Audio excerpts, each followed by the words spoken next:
नमस्कार मित्रों। कोरोना पर मैंने बहुत सारा वीडियो बनाया तो लोगों का प्रश्न आते रहता है, जिसका जवाब मैं फर्दर वीडियो बना के देते आया हूँ। इसी क्रम में एक मित्र का फ़ोन आया। उनका कहना था कि आपका मत बिल्कुल अलग रहता है, आप चीज़ों का दूसरा पक्ष भी हमेशा देखते हैं। लोग कहते हैं कि मास्क लगाना चाहिए, सोशल डिस्टेंसिंग करना चाहिए। आप मास्क लगाने से क्या नुकसान होता है वो भी बताना शुरू कर देते। सोशल डिस्टेंसिंग अगर इसी ढंग से मानव जाति करता रहेगा तो उससे क्या नुकसान होगा आप ये भी बताना शुरू कर देते, जो कि बात सही भी होता है। तो इसी क्रम में एक उनका प्रश्न था कि इधर हम पेपर में पढ़ रहे हैं कि कोरोना का नया मैनिफेस्टेशन आ रहा है। शुरू में लोग बोला करते थे कि निमोनिया कराता है, अब बहुत नई नई बातें पेपर में पढ़ने को मिल रहा है कि कोरोना से ये भी होता है, कोरोना से वो भी होता है। तो आखिर इन सब बातों में क्या सच्चाई है, उनका कहना था कि हम इस पर अपना मत रखें।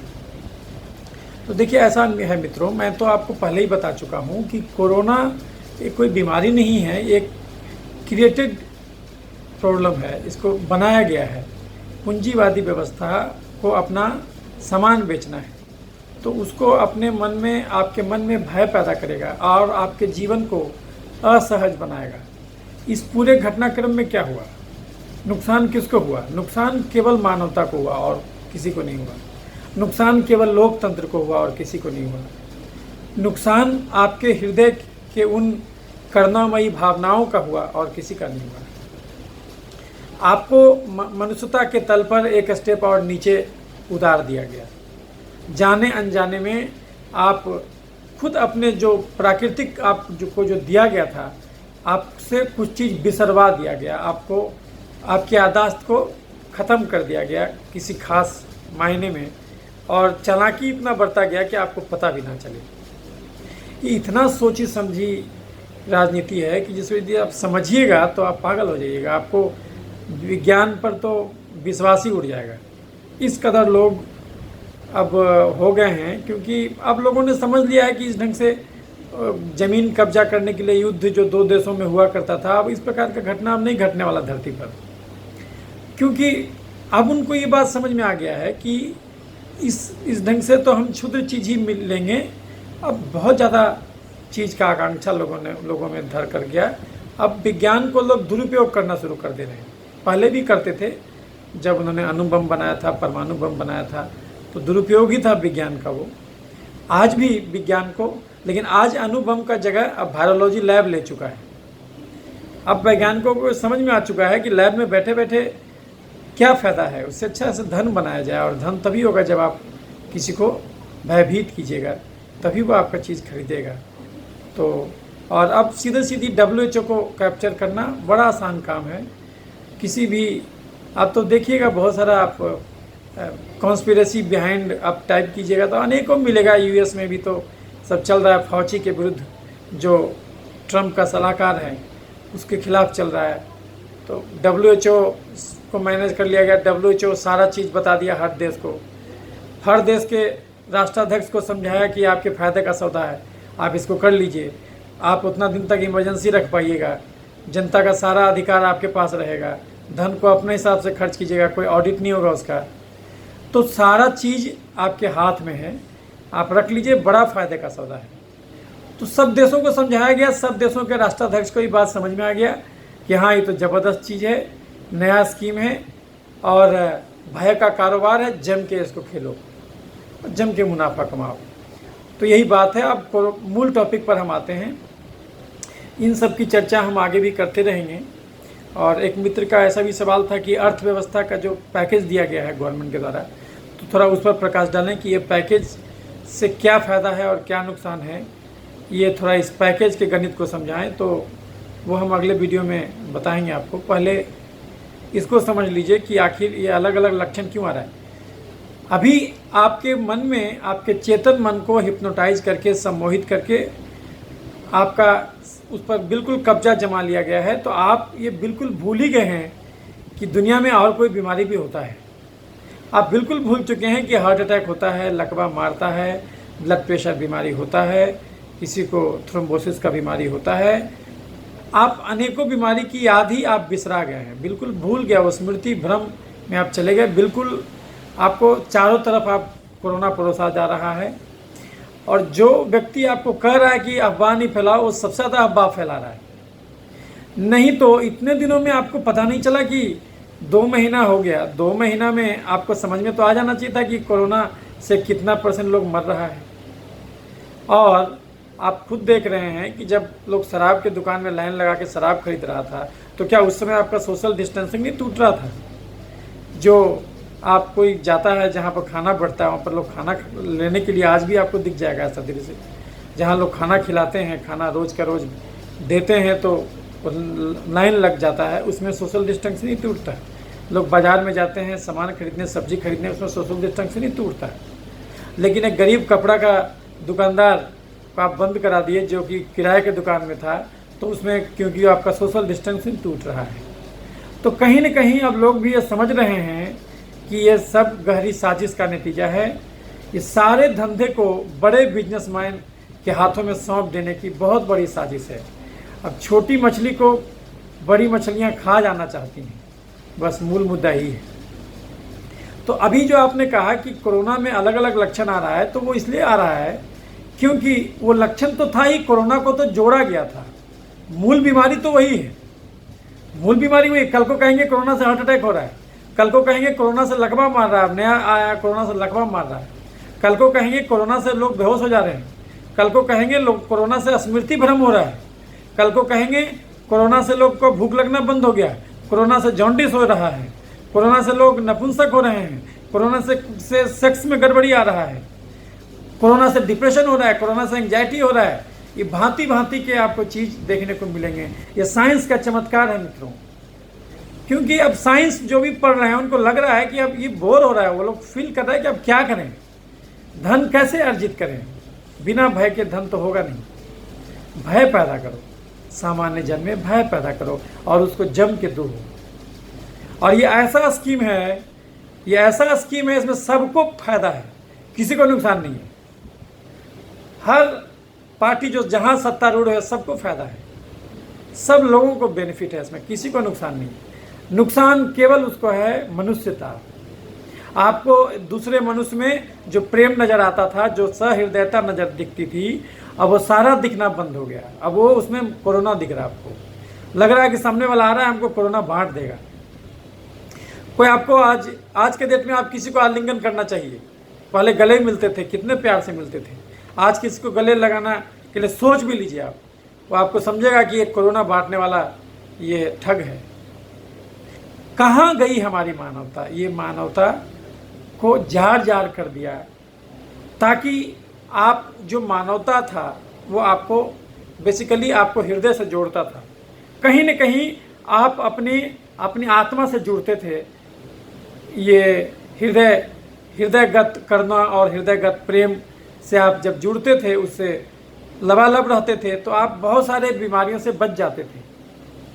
आपको जान के आश्चर्य होगा कि जितने लोग ओपीडी में आया करते थे, ये पुराना सर्वे भी था, उसमें से करीब 60-70% जो बीमारी हुआ करता था वो केवल मानसिक रोग हुआ करता था। वो प्लासेबो इफेक्ट था। वो आप कुछ भी दवा चलाते कि नहीं चलाते, वो ऐसे भी वो जो है कि वो ठीक ही रहता। यही कारण है कि आप देखिएगा कि जितने भी विटामिन का कारोबार है, विटामिन का गोली, विटामिन का कैप्सूल, ये बिल्कुल बोगस चीज़ है, इसमें कुछ ज़रूरी नहीं है इसका। और वो सब का धंधा आप देखिएगा कि नॉर्मल जो मेन दवाएं हैं उनसे कई 10 गुना 20 गुना ज़्यादा उसका धंधा है, ज़्यादा प्रॉफिट है।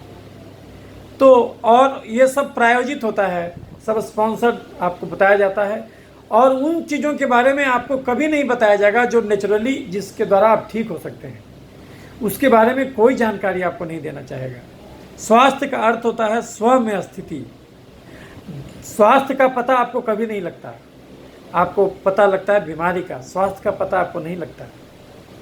और ये जानबूझ करके अब आपके पास स्वास्थ्य भी है, आपके पास इम्यूनिटी भी है, आपके अंदर परमात्मा भी है, ये बिल्कुल बिसरा देना, ताकि आप बिल्कुल ही कमज़ोर बन जाएं और हर छोटी मोटी चीज़ के लिए आपको सलाहकार का ज़रूरत पड़े, आपको काउंसलर का ज़रूरत पड़े, आपको दवा का ज़रूरत पड़े, आपको टीका का ज़रूरत पड़े। प्रकृति टीका बांट रहा है तो हम वो नहीं लेंगे। आपको गंदगी से दूर जाना का अर्थ हुआ आपका शरीर में इम्यूनिटी को कमज़ोर करना। इम्यूनिटी गंदगी का ही तो जोड़ है, और क्या है इम्यूनिटी? इम्यूनिटी कहते किसको? ये बैक्टीरिया के खिलाफ आपका शरीर में हथियार तैयार है, उस बैक्टीरिया के खिलाफ हथियार तैयार है, फलाने बैक्टीरिया के खिलाफ हथियार तैयार है। लेकिन हथियार तैयार कीजिएगा कब? जब तक कि आपको वो भेंट ही नहीं होगा दुश्मन, तो आप उसके खिलाफ हथियार कैसे तैयार कीजिएगा? हथियार तैयार तभी कीजिएगा जबकि वो जब आप उससे मिल लीजिएगा, जब आपका इम्यून सिस्टम उससे मिलेगा तभी तो आप हथियार तैयार कीजिएगा, नहीं तो हथियार तैयार नहीं कीजिएगा। और अगर आप धूल मिट्टी में खेलना बंद कर दीजिएगा, अगर आप बिल्कुल ही इस प्रकार से चमक वाला दुनिया जो कि बिल्कुल आर्टिफिशियल लाइफ है उसमें आप जाइएगा, तो फिर आपको लगेगा तो अच्छा कि हम स्वच्छता में जी रहे हैं, लेकिन उस स्वच्छता के चक्कर में आप अपनी मानवता के हद से कितनी नीचे गिरे ये शायद आपको अंदाज़ा नहीं है। भगवान जैसा आपको बनाया था, जो सहज शरीर था, उससे कितना आप डाउनफॉल हुए इसकी कल्पना शायद आज आप नहीं कर सकते। लेकिन जब भी ये मूर्छा टूटेगी उन दिनों में आपको याद आएगा कि हमने जो है कि कितनी, अभी देखिए कल क्या हुआ, कल मोदी जी का भाषण हुआ। मोदी जी ने कहा स्वदेशी। मैं कहना चाहता हूँ कि काश कि आप स्वदेशी चीज़ को याद रखते, काश कि आपको भारतीय संस्कृति और भारतीय सभ्यता का ज्ञान होता, तो आपको समझ में आ जाता कि भारत ही वो देश था जिसने कहा था सात्विक भोजन करो। आपके मुंह से ये क्यों नहीं निकला कि आप सात्विक भोजन कीजिए, तामसी प्रवृत्ति का भोजन त्यागिए? आपके मुंह से ये क्यों नहीं निकला कि आप व्यायाम कीजिए? आपसे के मुंह से ये क्यों नहीं निकला कि योग दर्शन का पूरा जो पतंजलि ऋषि का पूरा ज्ञान है उसको पालन कीजिए? आप क्यों नहीं, आपके मुंह से ये निकलता कि यम नियम आसन प्राणायाम प्रत्याहार धारणा ध्यान समाधि ये अष्टांगिक मार्ग जो पतंजलि ऋषि ने दिया था उसको पालन कीजिए? आपके मुंह से ये क्यों नहीं निकला कि दीनदयाल उपाध्याय जी जो कहे थे एकात्म मानववाद उसको पालन कीजिए? हर मनुष्य में एक ही आत्मा है, ये दूरदर्शिता दीनदयाल उपाध्याय ने सिखलाया था। लेकिन आप उसको भी क्यों भूल जाना चाहते हैं? क्यों कॉपी पेस्ट कर रहे हैं WHO को? क्यों अपने आप को बेच दिया? जो आपको कर्ज दिया है वर्ल्ड बैंक कोरोना से लड़ने के लिए, वो अपने शर्तों पर दिया है, और ये शर्तों पर दिया है, आपको गुलाम बनाया है। लेकिन आपको क्या फर्क पड़ता? अगर किसी भी राष्ट्राध्यक्ष को क्या फर्क पड़ता? अगर उसको क्या दिक्कत है? उसको तो और ज़्यादा। किसी भी प्रधानमंत्री या फिर राष्ट्रपति का अल्टीमेट सपना क्या होता? वो उस दौरान प्रधानमंत्री या राष्ट्रपति बने जब देश में इमरजेंसी लागू हो, क्योंकि अथाह पावर मिल जाता, अथाह पावर मिल जाता।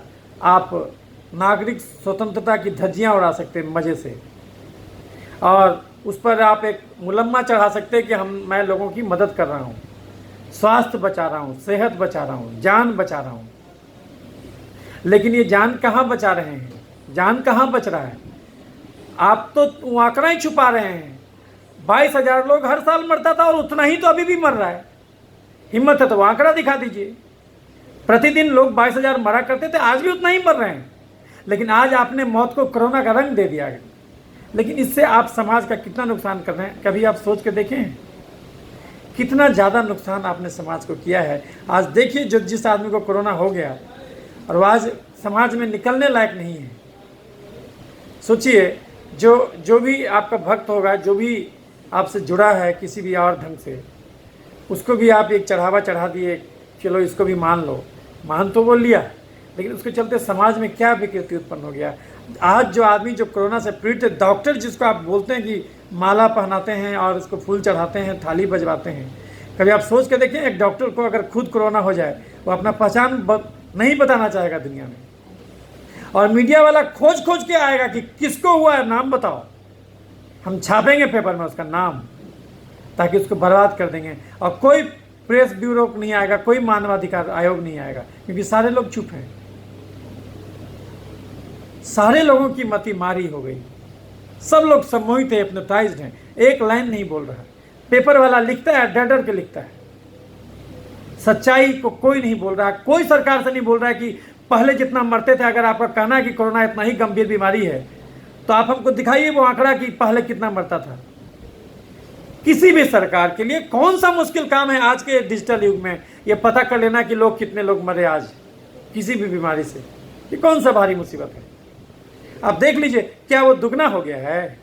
क्या 22,000 की जगह 44,000 आदमी मर रहा है प्रतिदिन क्या? लेकिन नहीं, आपको इन सब से क्या मतलब? आपको तंद्रा थोड़ी तोड़ना है, आपको तंद्रा को बढ़ाना है, लंबे समय तक बढ़ाना है। और ये तो 2020 तक रहने वाला है, ये जाने वाला नहीं है। ये जाने वाला बिल्कुल नहीं है। सोशल डिस्टेंसिंग के रूप में मास्क को एसेंशियल बना के आपको ये तक पहुंचाया जाएगा। आप खुद सोच के देखिए, सरकार अब साबुन बांट रहा है, अब मास्क बांट रहा है, ये हालत हो गया। आपको बताया जा रहा है कि सब बीमारी ये गंदगी से हो रहा है, और गंदगी से लड़ने के लिए आपके शरीर में कुछ प्राकृतिक चीज भी ईश्वर द्वारा प्रदत्त था, वो बिल्कुल बिसरा देना चाहता, बिल्कुल भुला देना चाहता। जितने पैसे में आप साबुन और ये बांट रहे हैं मास्क, उससे बहुत कम पैसे में आप दाल खरीद के बांट सकते थे। आप सब आदमी को दाल मुहैया करा दीजिए, सब आदमी को 2 घंटा चलना एसेंशियल बना दीजिए, कानून बना दीजिए कि अगर नहीं चले तो देशद्रोही। देखिए बीमारी कहाँ जाता है। आप किस पर तरस खाते हैं कि लोग पैदल चल के आ रहा है, पैदल चल के आ रहा है, अपना बहुत सारा कैलोरी जला रहा है, शरीर की बहुत सारी गंदगी को मिटा दिया होगा उतना दूर चलने में। जो मुंबई से पैदल चल के आ रहे हैं, दिल्ली से पैदल चल के आ रहे हैं, वो अपना बहुत सारा बीमारी को ठीक कर दिया होगा।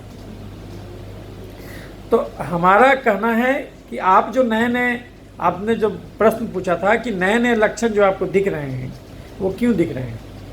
नए लक्षण आपको इसलिए देख रहे हैं क्योंकि वास्तव में वो नए लक्षण ही मूल बीमारी है। ये कोरोना को तो केवल चढ़ाया गया है, उस पर केवल चढ़ाया गया है। कोरोना वायरस से कैसे निमोनिया होता, ये कोई आपको नहीं बताएगा। कोरोना वायरस अपने आप में निमोनिया कैसे कराएगा? अगर हम अपने शरीर में एलर्जी का भंडार नहीं जमा करके रखेंगे तो कोरोना वायरस 1 किलो भी आ जाए, उससे क्या होगा? वो तो प्रोटीन है, उससे कैसे नुकसान होगा? आप भोजन करते हो उससे नुकसान होता है क्या? आप वही समझिए, मैं पिछले वीडियो में भी आपको समझा चुका हूं कि एक माचिस की तीली को जलाइए, उसको 3 अलग अलग जगह फेंकिए। एक फेंकिए बर्फ की सिल्ली पर, एक फेंकिए सूखे हुए पत्ते के ढेर पर, एक फेंकिए सूखे हुए पत्ते के ढेर पर 1 लीटर पेट्रोल छिड़क दीजिए, वहां पर फेंकिए। एक ही जलता हुआ माचिस का तीली तीनों अलग अलग जगह अलग अलग इफेक्ट देगा। अगर बर्फ की सिल्ली पर वो गिरेगा तो उसको बिल्कुल कुछ नहीं करेगा, बल्कि वो खुद ही जलना बंद कर देगा। अगर वो सूखे पत्ते के ढेर पर गिराइएगा तो 1 को पत्ता जलेगा, और अगर सूखे हुए पत्ते के ढेर पर 4-5 लीटर डीजल डाल दिया तब उस पर गिराइएगा, वो धुआंधार जलेगा। तो गड़बड़ी वो जलते हुए माचिस की तीली में कहाँ है? सूरज की किरणों से हमको फायदा होता है, लेकिन अगर एक लेंस लीजिए और कन्वेक्स लेंस से अगर आप उसको उस सारे किरण को एक जगह कागज़ के टुकड़े पर उसको एक जगह ये कर लीजिए, तो देखिए उससे आप जला सकते हैं, अपना ये कागज़ जला सकते हैं। आप वही सोलर एनर्जी से कितना इलेक्ट्रिसिटी अब मिलने वाला है, क्योंकि धरती पर तो 44 साल का ही तेल बचा हुआ है, तो आपको तो वही सोलर एनर्जी से बचने वाले हैं। आप वही तो करना ही होगा, और तो कोई उपाय नहीं है, ज़्यादा पौधा लगाना होगा। तो आपको ये समझना होगा कि आप जो है कि जिसको आप कोरोना से बोल रहे हैं, कोरोना से मरा, तो जो अपने शरीर में एलर्जी का भंडार लिए हुए है उसी को कोरोना निमोनिया कराएगा, अदरवाइज नहीं। उसी को थ्रोम्बोसिस कराएगा और अदरवाइज नहीं, क्योंकि आप जो भोजन कर रहे हैं बीमारी वहीं से हो रहा है। हमारा शरीर हमारे भोजन से बना है, तो गड़बड़ी आप जब भोजन में कीजिएगा तो गड़बड़ी आपके बीमारी में खुद ब खुद दिखेगा, प्रदर्शित हो जाएगा। आप अपने जीवन को जितना सहजता से असहजता की ओर ले जाइएगा। सारे धर्म का शिक्षा क्या है? आप सहज हो जाइए। सारे धर्म में क्या कहा गया? अपने अहंकार को विसर्जित कर दीजिए। जिस दिन आपका अहंकार खत्म, उस दिन जो है कि आप तो कितना भी पाखंड लोग फैलाएगा। धर्म में तो इतना ताकत है कि धर्म तो कहता है कि जो हुआ वो अच्छा हुआ। जो धार्मिक व्यक्ति है उसको कहीं भी रख दीजिएगा, आप कहीं भी रख दीजिएगा, उससे वो अच्छा अर्थ निकाल लेगा कि ये भी हुआ अच्छे के लिए हुआ, ये भी हुआ अच्छे के लिए हुआ। यहाँ तो धार्मिक व्यक्ति वो होते हैं जिनको आप फांसी पर भी लटका दीजिएगा तो खुश होगा, और उल्टा आपके लिए प्रार्थना करेगा कि उसको ये माफ़ करना। उसको पता नहीं कि वो क्या गलती कर रहा है। अगर आज यीशु को फांसी नहीं लगाया जाता तो आज यीशु का इतना नाम नहीं होता। फांसी लगने से नाम हो गया। आज गांधी जी को गोली नहीं मारा जाता तो गांधी जी इतने फेमस नहीं हो पाते जितने आज हैं। तो मूल बात समझिए कि आज ये जो पूंजीवादी व्यवस्था है उसको वैक्सीन बेचना है, उसको मास्क बेचना है, उसको नया धंधा, मंदी चल रहा था, मंदी में आप देखिएगा सब कंपनी मास्क बनाएगा, सब कंपनी डिटर्जेंट बनाएगा, सब कंपनी साबुन बनाएगा, सब कंपनी शैम्पू बनाएगा, सब कंपनी सैनिटाइजर बनाएगा। ये आप अपने जो आपका जो मूल रूप परमात्मा आपको दिया था उससे एक स्टेप और नीचे गिरे। शुरुआत जो जर्म थ्योरी ऑफ डिजीज से हुआ था वो आगे वही जो है मानवता को और रसातल में लिए जा रहा है। उसको इतना कमज़ोर बना देना है कि बिल्कुल ही वो किसी भी नॉर्मल चीज़ों से बिना आर्टिफिशियल सहयोग के वो किसी भी चीज़ को सहने के लायक नहीं रहे। उसको इतना कमज़ोर बना दो वो बिल्कुल भूल ही जाए कि नॉर्मल भी इम्यूनिटी कोई चीज़ होता है। हर बीमारी के लिए उसको इतना कमज़ोर कर दो कि हर बीमारी के लिए सिंपल बैक्टीरिया का भी इन्फेक्शन हो तो उसका शरीर नहीं झेले, वो एंटीबायोटिक खाए। वो सिंपल कुछ भी हो उसको, कोई भी वायरस, अब तो नया तो वायरस का ज़माना अब आ गया है, ये जान लिया कि बैक्टीरिया तो आसानी से मर जाता है। तो N95 मास्क जो आप बांट रहे हैं तो N95 तो बैक्टीरिया को छांट लेगा, लेकिन वो वायरस को तो छांट नहीं पाएगा क्योंकि वायरस का साइज तो और कम है। N95 मास्क केवल 2.5 माइक्रोन तक को ही छांटेगा, उससे नीचे को तो छांटेगा ही नहीं। और वायरस का सारा वायरस का साइज उससे नीचे है तो बिल्कुल नहीं छटेगा। और अगर आप कपड़ा का मास्क लगा रहे हैं तो उससे तो बिल्कुल नहीं छटेगा, उससे तो बैक्टीरिया भी नहीं छटेगा और कुछ ही दिनों में उस पर ग्रोथ नज़र आने लगेगा। तो अब जो है कि आपको जो मास्क का आदत लगा दिया गया, सोचिए अब कितना मास्क बनाएगा, नया धंधा। अब सब बड़ी कंपनियों का मास्क आने लगेगा, सारा बड़ा बड़ा मछली कंपनी अब सब मास्क बनाएगा, सब सैनिटाइजर बनाएगा। टाटा कंपनी का भी मास्क आ गया, कुछ ही दिनों में रिलायंस कंपनी का मास्क आ जाएगा, पतंजलि का मास्क आ जाएगा, सारी बड़ी बड़ी कंपनियों का मास्क आने वाला है। सैनिटाइजर कुछ दिन में नीम के पत्ते से सैनिटाइजर बनाएंगे, बोलेंगे नेचुरल है ये। तो भैया वो क्यों नहीं बोल देते नीम का पत्ता लगाओ, पेड़ लगाओ, उसी से पत्ता करो? नहीं, तो अगर आप बाजार वाला नीम का पत्ता नहीं खरीदेगा तो उनको प्रॉफिट कैसे होगा? यहाँ तो उनको प्रॉफिट कमाना है, यहाँ तो उनको प्रॉफिट कमाना है। योग का भी धंधा हो गया, 8 गो चीज है योग। पतंजलि ऋषि ने 8 गो चीज बताया, यम नियम आसन प्राणायाम प्रत्याहार धारणा ध्यान समाधि। और यहाँ तो खाली आसन को ही योग कह दिया गया। आप लगा के समाधि जैसा लगा के बैठ गया, बस हो गया योगी। यम नियम कहाँ गया? जो पहला दूसरा सीढ़ी चढ़वे नहीं किए, सीधे तीसरा सीढ़ी पर चढ़ गए। यम नियम सिखाता अपरिग्रह अस्थे, धन उतना ही रखो जितना जरूरत है। यहाँ तो हिंदुस्तान लीवर को बर्बाद करके उसका भी धन हड़पने का चक्कर है कि नहीं वो विदेशी है। आज जो ये विदेशी और नॉन विदेशी का आप छेड़े हैं, कभी सोच के देखिए। एक यूनाइटेड नेशंस का एक अध्ययन था, उस अध्ययन में कहा गया है कि पूरी धरती पर सबसे ज़्यादा मात्रा में अगर कोई एक देश का नागरिक दूसरे देश में बसता है तो वो है भारतीय, इंडियन। इस धरती पर सबसे ज़्यादा भारतीय प्रवासी हैं, करीब करीब नॉन रेसिडेंशियल इंडियन 2.8 करोड़ है, जो कि विभिन्न विभिन्न देशों में फैले हुए हैं। अमेरिका यूएस में सबसे ज़्यादा है। और आप जिस विदेशी सामान को बोल रहे हैं कि इसको नहीं खरीदो, आप सोच लीजिए, आप जितना भी आप गूगल हुआ, आप माइक्रोसॉफ्ट, सारा का सारा चीफ इंडियन है। सोच लीजिए अगर वो लोग बोलने लगा कि नहीं नहीं इंडियन को भगाओ और अमेरिकन को लाओ, तो सोचिए आपका क्या हालत हो जाएगा। सारे जो 2 करोड़, जो 2.8 करोड़ लोग जो वहाँ गया हुआ है, और वो विदेशी मुद्रा आपको भेज रहा है, विदेशी मुद्रा का अच्छा खासा स्रोत आपको भेज रहा है। आपके रुपया को मजबूत बनाने वाला वो लोग हैं जो डॉलर आपको दे रहा है। तो उस आदमी को जब भगाना शुरू कर देगा, ये जो आप स्वदेशी आंदोलन छेड़े हैं, तो ये जो आप जो मूर्ख बना रहे हैं, ये जो छेड़े हैं, अगर वो लोग बोलने शुरू कर दे कि नहीं नहीं नहीं भारतीय यहाँ क्यों रहेगा, भजा हटाओ इस भारतीय को, भारतीय हमारा सामान नहीं खरीद रहा है, हटाओ यहाँ से भारतीय को, अगर ये अमेरिका बोलने लगे तो सोचिए आपका क्या हालत होगा। यहाँ आप बोलते हैं कि यहाँ जो है कि ये फलाने आदमी ने बीमारी फैलाया, चिल्लाने आदमी ने बीमारी फैलाया। सोचिए अगर अरब कंट्री आपको ये बोलना शुरू कर दे कि हटाओ यहाँ से इंडियन को, तो सोचिए आपका क्या हालत होगा। थोड़ा सा अगर आप इस्लामिक जो कंट्री का समूह था वो हल्का सा बोला, क्योंकि व्यक्तिगत आप कमेंट कर दिए थे, आपका मीडिया के थ्रू आपके जो अपने लोग थे उन्होंने कमेंट कर दिया कि भाई जो है कि सेक्सुअलिटी पर कमेंट कर दिया, मुस्लिम सेक्सुअलिटी पर कमेंट कर दिया, तो उसके बाद आपको वहाँ से रिएक्शन आ गया। ये जो है कि OIC कंट्रीज़ की तरफ से रिएक्शन आ गया।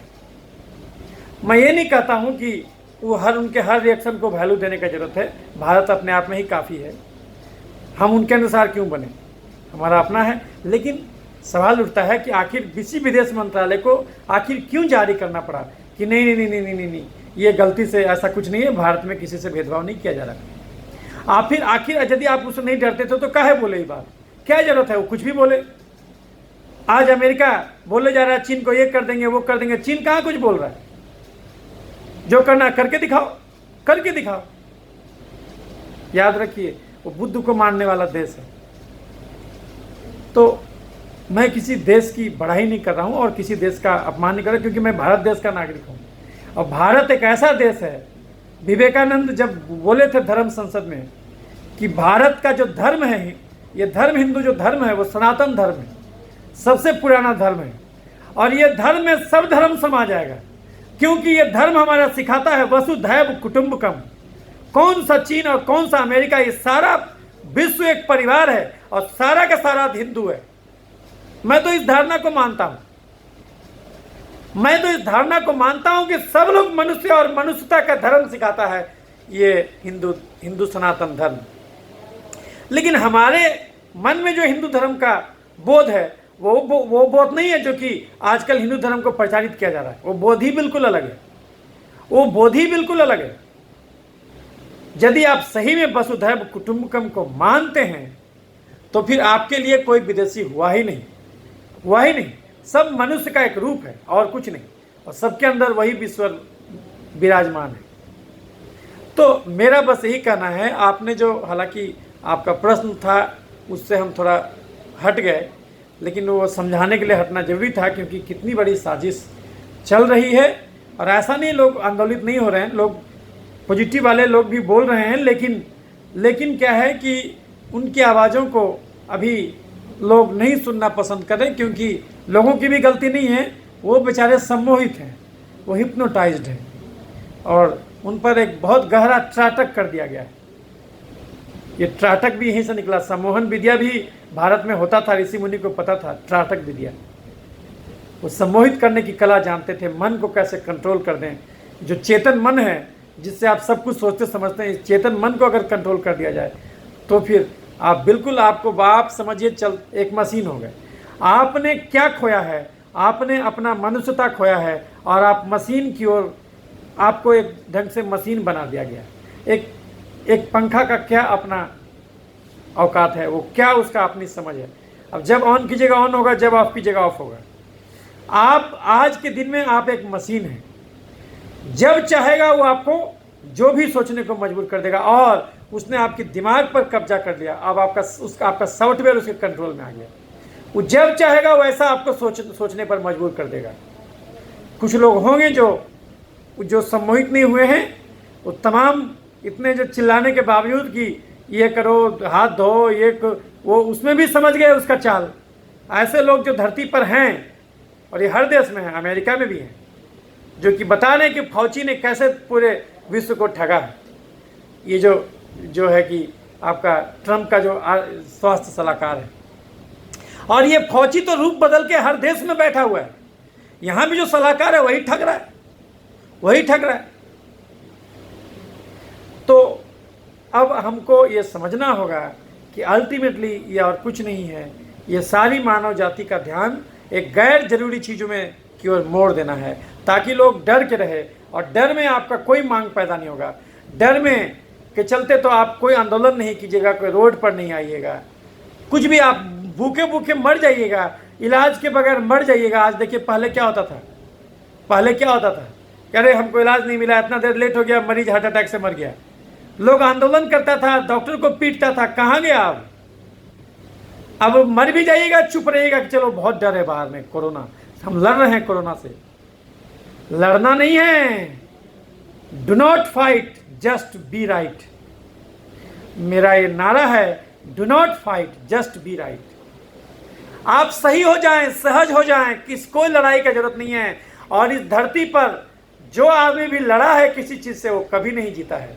जीतता वही है जो समर्पण करता है, जीतता वही है जो समर्पण करता है। लड़ने वाला कहाँ जीतता है, वो तो अपनी ऊर्जा को बर्बाद करता है। आप क्या भंवर से लड़ के भंवर को से जीत सकते हैं क्या? तो इसका मतलब भंवर का विज्ञान आपको पता ही नहीं। जब किसी नदी में भंवर हो तो कभी मत लड़िए, अपने आप को उस भंवर के हवाले कर दीजिए, वो आपको देखिए बाहर कर देगा, निकाल देगा भंवर से। नहीं तो किसी जूडो जो खेलता है उसके जाके पूछे कि जूडो के खेल में क्या होता है। जूडो के खेल की सबसे बड़ी कला है कि जूडो का खेल में हर आदमी अपोजिट आदमी को इतना उस्काता है कि तुम मारो पहले, तुम मारो पहले। मारना कोई नहीं चाहता पहले, क्योंकि जो मारा वो फंसा, क्योंकि उसने अपनी ऊर्जा को क्षय किया और इसी बीच में सामने वाला मजबूत बन गया। तो इससे लड़ने का जरूरत नहीं है, लड़ने का कोई चीज ही नहीं है, वैक्सीनेशन है प्राकृतिक। 10 से 15 दिन में एक कोरोना का चीज खत्म हो जाता है। आज जो पूंजीवादी व्यवस्था है उसको ऐसा हथियार मिल गया है कि हमको तो लगता है कि 10 से 20% पॉपुलेशन को धरती से खत्म कर देना है, ताकि ऊर्जा पर एक छत्र राज किया जा सके। क्योंकि अभी चांद पर बस्तियां बसाने में समय है, अभी लोग अंतरिक्ष पर तुरंत नहीं जा पाए हैं, तो उनमें कुलबुलाहट हो रहा है। उनको कहना है कि धरती में ही हमको और परिवर्तन करना है। तो ये तभी होगा जबकि गरीब आदमी को धरती से हटा दो, पूरी तरह से समूल नाश कर दो। आप किसी को ऐसा तो नहीं मार सकते, आज के डेट में किसी को ऐसे ढंग से गोली मारना, तोप से उड़ाना, एटम बम से उड़ाना, ये मूर्खता का निशानी कहा जाएगा। आज सबसे बड़ा हथियार है कि उसके इंटेलेक्चुअल राइट्स को ही तोड़ दो, उसको कब्जा कर लो। और ये बड़ा आसान है सम्मोहन विद्या, ये मीडिया बहुत बड़ा सहारा है, सरकारें भी अब सहयोगी हो गई हैं। तो अब ये बड़ा आसान है इस ढंग से कैप्चर करना। तो ये तभी होगा जब कुछ लोग जागेंगे, जो कि समझेंगे इस सब साजिश को, और जाग करके जो है कि जहाँ पर भी जाग जाइए, भागना नहीं है, जागना है। उनको लाने दीजिए वैक्सीन, आप मत लीजिए वैक्सीन, जरूरत नहीं है वैक्सीन का। आप प्रोटीन जम के खाइए और ये बंद कर दीजिए चीनी, चावल, आलू, खस्सी का मांस, मीठा फल, दूध, मैदा। यही एक्स्ट्रा कार्बोहाइड्रेट जो आप खाते हैं वो आपके शरीर में चर्बी बनता तो हार्ट अटैक, लकवा और दमा और डायबिटीज और फैटी लिवर होता। यही चीनी, एक्स्ट्रा चीनी तेजाब बनता, जिसके चलते सारा एलर्जी का दिक्कत होता, वही निमोनिया कराता, वही थ्रोम्बोसिस कराता, वही जो है कि आपको एथेरोस्क्लेरोसिस प्लाक कराता, जिसके चलते हार्ट अटैक होता, वही आपको ये सारा जो एलर्जी का बीमारी कराता, गठिया कराता, दमा कराता, कैंसर कराता। और वही एक्स्ट्रा चीनी जहाँ तहाँ छिड़का जाता तो उससे इन्फेक्शन अट्रैक्ट होता। हमारे शरीर में 90% जो बाई नंबर अगर जोड़िएगा, अगर एक वायरस को 1 नंबर दीजिएगा और एक बैक्टीरिया को 1 नंबर दीजिएगा और आपने एक कोशिका को 1 नंबर दीजिएगा, तो आपके शरीर में आपका वोट केवल 10% है। 90% आपका शरीर बैक्टीरिया वायरस से बना है। अगर इस धरती से बैक्टीरिया वायरस खत्म हो जाए तो आपका इम्यून पावर खत्म हो जाए। अगर इस धरती से बीमारी खत्म हो जाए तो आपका स्वास्थ्य खत्म हो जाएगा।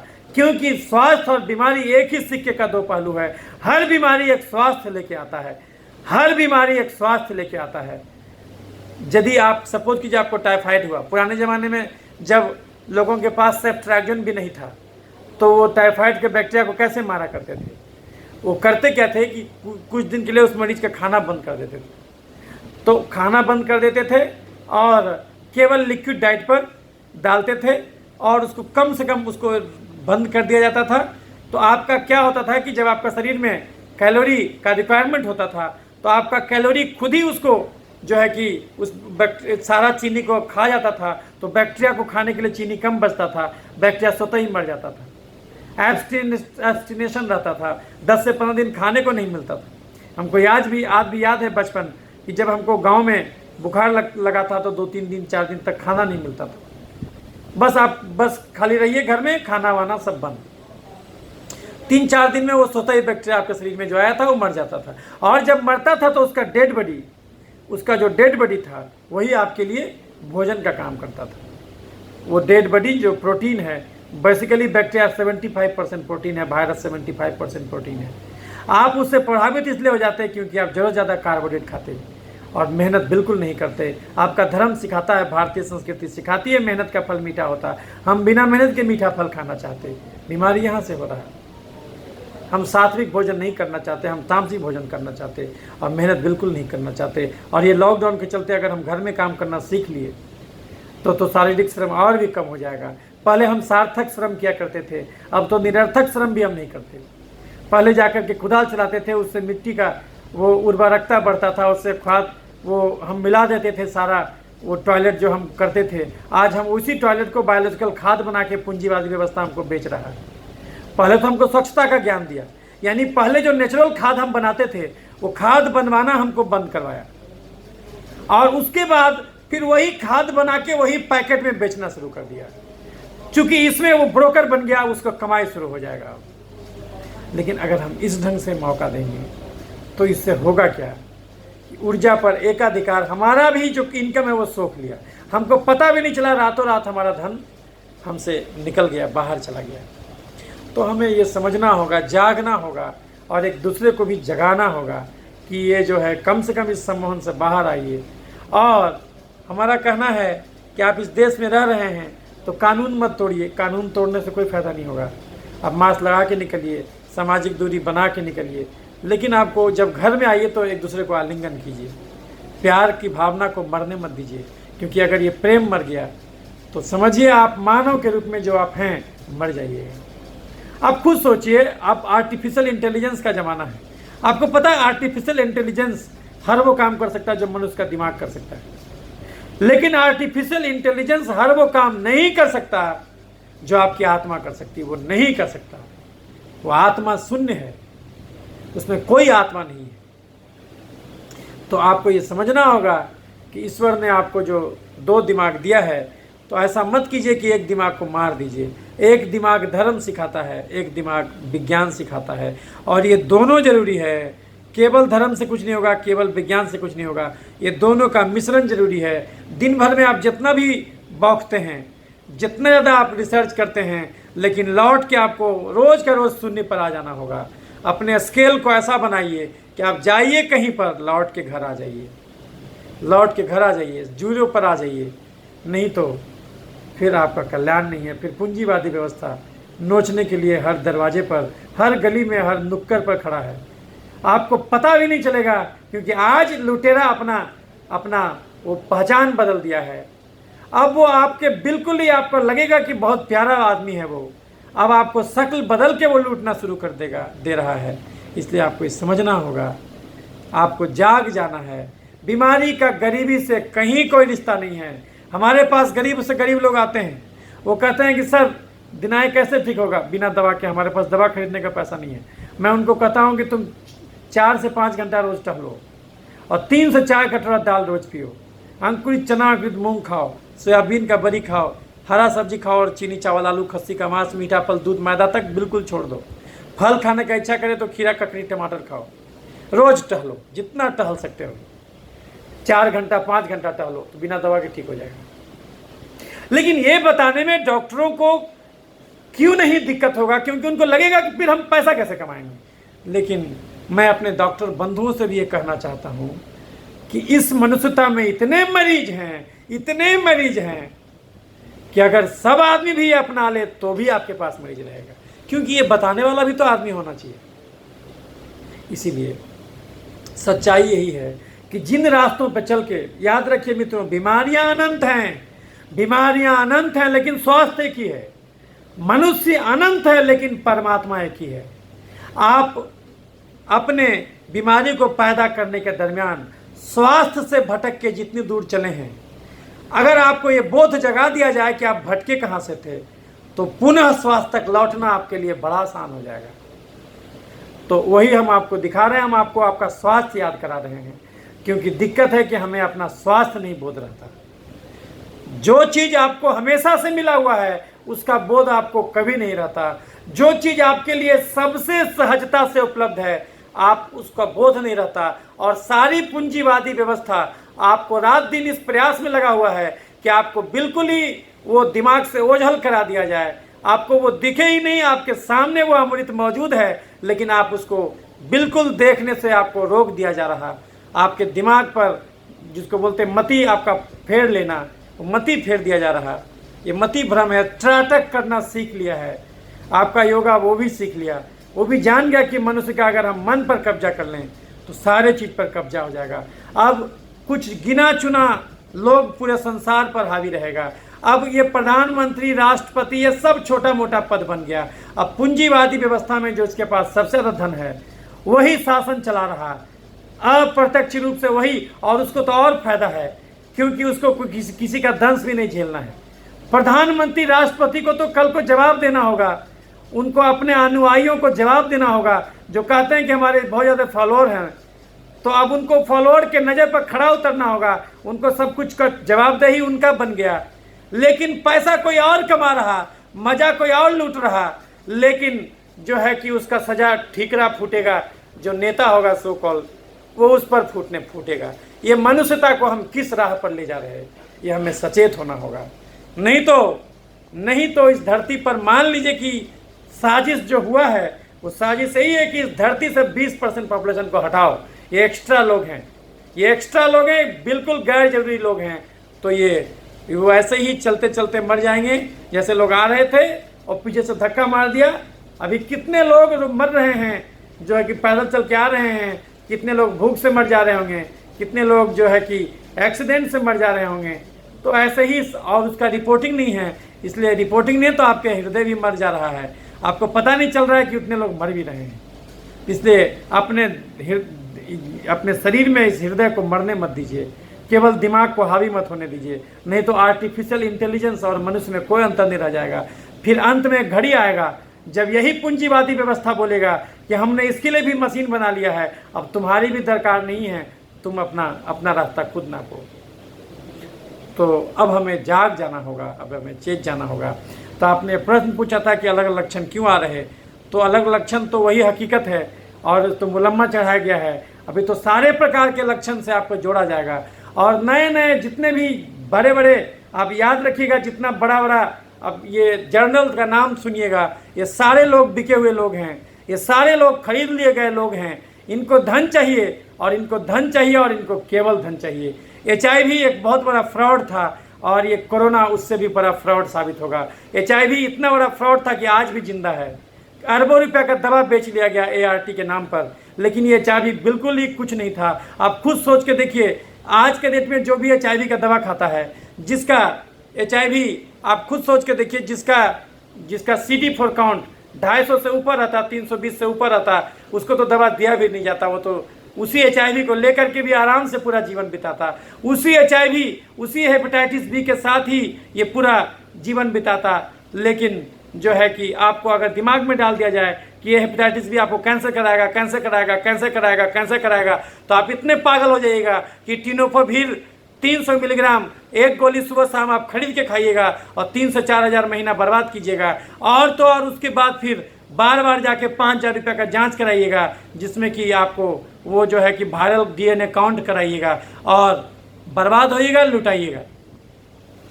जबकि वो हेपेटाइटिस भी कुछ है ही नहीं, आप चीनी खाना छोड़ दीजिए, वो बिल्कुल खत्म हो जाएगा। ये सारा वायरस जो है ये पूंजीवादी व्यवस्था के द्वारा गढ़ा गया एक बहुत बड़ा हथियार है।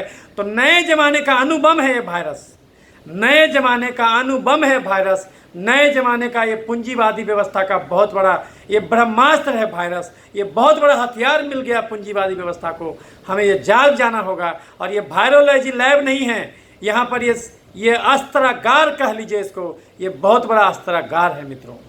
तो ये समझना होगा कि किस ढंग से आपकी बुद्धि को बर्बाद कर दिया जा रहा है और सारा आर्टिफिशियल इंटेलिजेंस मनुष्यता को बिल्कुल तबाही के कगार पर लाके खड़ा कर देगा। तो इन्हीं सब बातों के साथ मैं अपनी बातों को विराम लगाता हूँ। मेरा एक ही उद्देश्य है मित्रों, जाग के रहें और अपना बुद्धि भी लगाएं। कोई कितना भी अच्छे तरीके से बोले, एकदम मीठे से बोले, प्यार से बोले, दुलार करके बोले, पुचकार करके बोले, लेकिन आपको जाग के रहना है। समझना होगा ये पूंजीवादी व्यवस्था है और ये सब पार्टियां मिली हुई हैं, नहीं तो आखिर कहाँ आवाज गुम हो गया विपक्षी पार्टी का। ये सारा पार्टी आपस में कैसे मिला हुआ है? क्योंकि आपसे आधार कार्ड मांगा जा रहा, लेकिन ये पार्टी में चंदा कौन दिया इसका कोई आधार कार्ड नहीं है। पार्टी में चंदा कहाँ से आया इसका कोई आधार कार्ड नहीं है।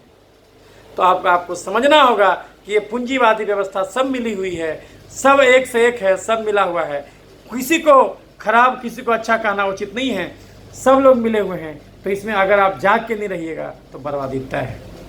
तो इन्हीं सब बातों के साथ मैं अपनी बातों पर विराम लगाता हूँ। स्वस्थ रहें, हेल्दी रहें, फिट रहें।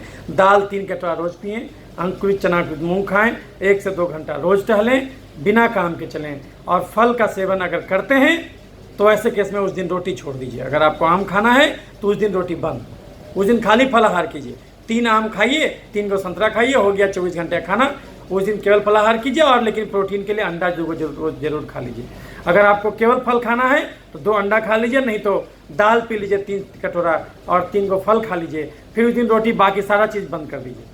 तो आपको फाइबर भी मिल गया फल के द्वारा, और फ्रुक्टोज नामक चीनी भी मिल गया फल के द्वारा। उससे ज़्यादा की जरूरत नहीं। 1400 कैलोरी चाहिए, और जितना चलते हैं वो नाप लीजिए, जितना चलते हैं वो नाप लीजिए। 1400 कैलोरी तो बिना चले चाहिए आपको रोज़ का रोज़, और जितना चलते हैं उसके हिसाब से नाप लीजिए।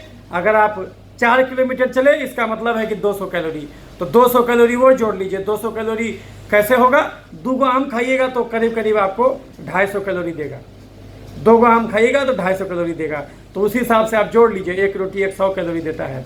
1400 कैलोरी तो वैसे चाहिए रोज़, और उसके अलावा जितना मेहनत कर रहे हैं उसको उतना ही चाहिए, उससे ज़्यादा चाहिए नहीं। और जितना भी कैलोरी आप लेते हैं, करीब करीब 60% से ज़्यादा कार्बोहाइड्रेट मत लीजिए, बाकी प्रोटीन लीजिए, रोज़ टहलिए।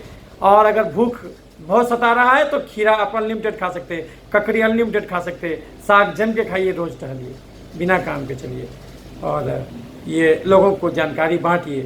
तो बिना दवा के मनुष्यता को ठीक किया सकता है। कम से कम 50% बीमारी तो ऐसे ही होता है, कुछ नहीं उसमें। अगर आप खाली भय खत्म कर दीजिए, बीमारी नहीं। जब तक आप भय डर रहे हैं वायरस से, तभी तक वायरस है।